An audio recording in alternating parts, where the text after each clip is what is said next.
I am the Tofu Golem. Please enjoy the video. You begin by confirming prerequisites quickly. You need administrative rights and the correct execution policy. Open Powershell as admin. This gives you permission to run scripts. Once done, check your execution policy with Get Execution Policy and change it if necessary using Set Execution Policy, remote signed. You do this to allow local scripts while blocking unsigned remote content. Make sure to approve the confirmation prompt. This prevents common permission errors and lets you proceed to run commands and scripts without repeated elevations.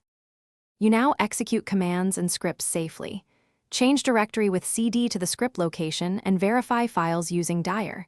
To run a script, call it explicitly like /script, ps1, or use the call operator and /script, ps1.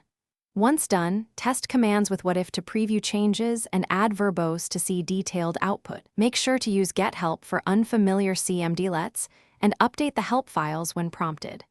This prevents surprises and clarifies what each CMDlet will do before you commit changes. You finish by validating results and handling issues. Inspect $and $lasticsit code to confirm command success. When automating, wrap risky operations in try/catch so you can handle exceptions gracefully. Once done, log important output with outfile or add content so you can audit later.